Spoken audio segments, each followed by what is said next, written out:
This is Joe Hendry here once again for What Culture MMA, and I know what you're thinking, but let me just stop you there. You're thinking, another Conor McGregor video? But hold up for a second. He has achieved something that no one else has done in this sport. At UFC 205, when he defeated Eddie Alvarez, Conor McGregor became the first simultaneous two-division champion in UFC history, meaning that he's held the featherweight and the lightweight championship at the same time. Now, he's since been stripped of his featherweight title, but for a brief moment, he was the dual champion, and we need to honour that. And how are we going to do that?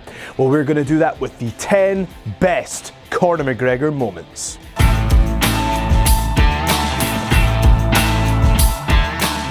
Before we get started in our top 10, we need to go back all the way to 2008, and you'll know this clip if you watched any Conor McGregor highlight video, because at the start they've always got Conor in 2008, very young and fresh-faced, as he outlays his goals to not only get to the UFC but be a champion in the UFC, and he says it's going to happen with conviction, and he made it happen. So let's look at 10 moments that fulfilled that prophecy. Number 10, 60 G's, baby. You know the moment that I'm talking about. It's when Conor McGregor made his UFC debut, picking up a first round KO in 67 seconds, and in the post-fight interview, all he had to say was turn to the camera and say, "Dana, 60 G's, baby," knowing with confidence that he was going to pick up one of the bonuses for that knockout. Now, the interesting thing about this is that before the fight, he was on welfare.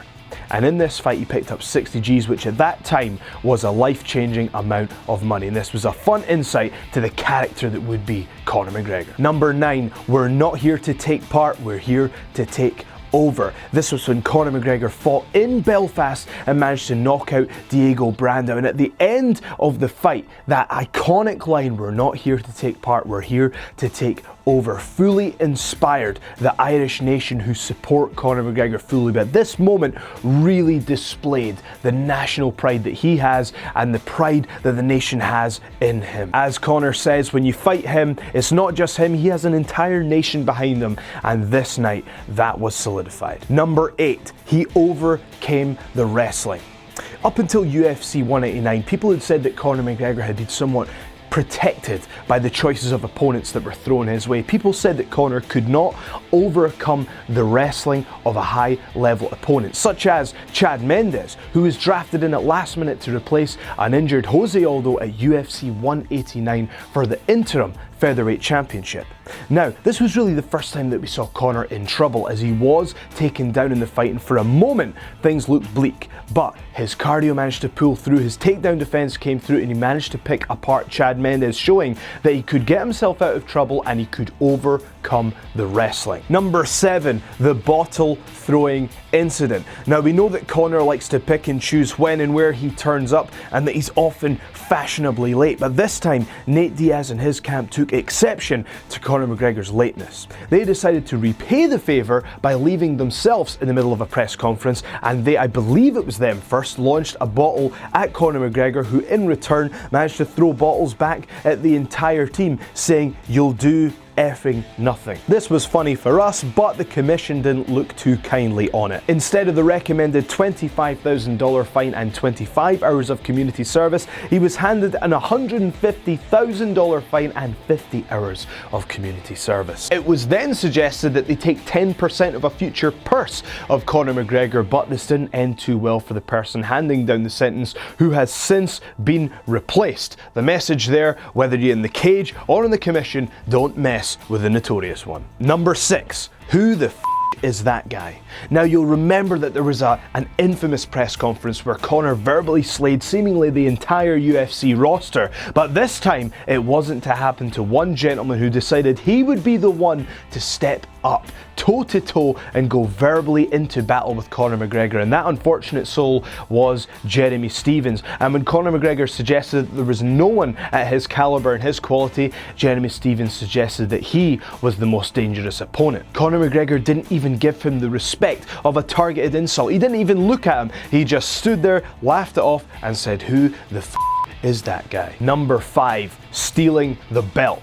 You may remember in the middle of the fight promotion when it was going to be Conor McGregor versus Jose Aldo, they did a world tour, having to face each other time after time after time, and pressures were mounting. People thought that Jose Aldo was beginning to crack, but perhaps the act that pushed him over the edge was when Conor McGregor took his title physically from him and lifted it up to celebration from the crowd. This was a demoralising moment for Jose Aldo, and it seemed at that moment the momentum truly was in the favour of the Notorious One. Number 4, red panty night. Those 3 words are what we're going to use to describe said infamous press conference that we were talking about earlier, where Conor McGregor didn't decide to just target his opponent, he targeted everyone, and he said that when you fight Conor McGregor, it's a celebration. When you fight me, it's a celebration. Break out the red panties, is what he said, and that phrase has lived in infamy ever since that press conference. Number 3, the dignified loss. If you remember, UFC 205 isn't the first time that Conor McGregor attempted to become the first 2-division simultaneous champion in the UFC. No, he did attempt it previously. He was going to go up against the then UFC lightweight champion Rafael dos Anjos, but he pulled out due to injury, and in Conor's words, he went running. So who was to replace him?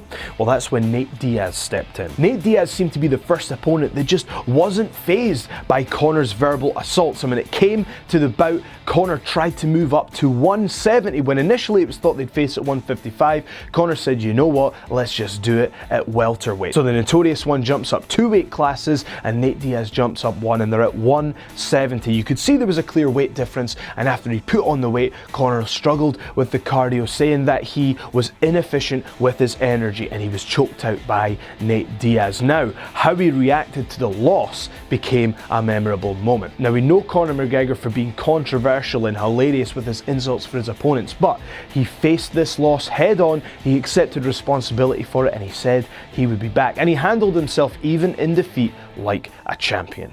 Now, the thing was here that Conor not only accepted defeat, but he said he would be back stronger and better than ever, and he did do that because they were set to rematch once again. So it was Conor versus Nate 2, and this time what happened was incredible, because not only did he decide to go back up against Nate Diaz in an immediate rematch, but he also said, I don't want it at 155, I want it at 170, which is where we originally agreed to fight. Because what kind of person would he be if he asked for different conditions? He wanted to beat him under the exact same conditions as before.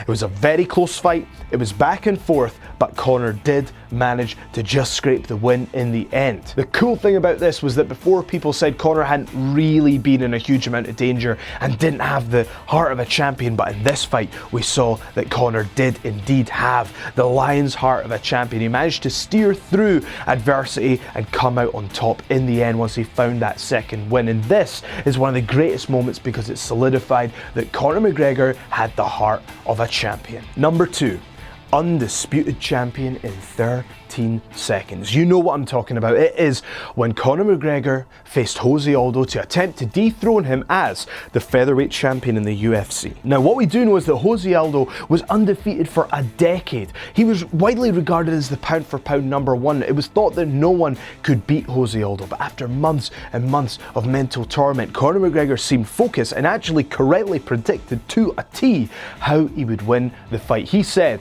that he was confident that Jose Aldo would overload on his strike and that Conor would be able to slip in, crack him on the jaw and put him to sleep with the left hand, and that's exactly what happened in only 13 seconds. We hadn't seen Jose Aldo lose in a decade, let alone look vulnerable in this way after he got cracked, knocked out and dethroned for the title. The way that Conor and Jose were after the fight was the ultimate example of the thrill and the agony, but it was a moment that proved that Conor McGregor was the undisputed champion. The number 1 Conor McGregor moment is the moment that he became the first person to hold 2 championships in the UFC at the same time, and nonetheless at Madison Square Garden.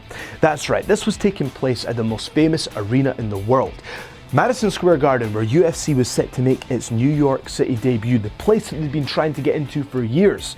They had the most stacked card of all time, and it was headlined by the Notorious One, Conor McGregor, attempting to dethrone Eddie Alvarez for the lightweight championship of the world, and he did so in convincing fashion. This wasn't just a decision or a split decision. He managed to TKO Eddie Alvarez, and he didn't even look vulnerable at any point. He looked so dominating, so crisp, that he took out Eddie Alvarez and became the first person to hold 2 championships in the UFC at the same time, and he made history in the most famous arena in the world, and it was at the most famous event that the UFC has ever had. Now, you couldn't write a better story. And the thing about this, in that event, he proved that not only could he move up the weight class and do so in dominating fashion, but that now Conor McGregor proved that not only was he a dual champion, but he was not a fluke. People said that the Jose Aldo fight could have been a fluke, but this solidified how good he is. And this is the first time we've had an athlete that is a star performer on the microphone and equally good in the cage. We've never had this before. We've had people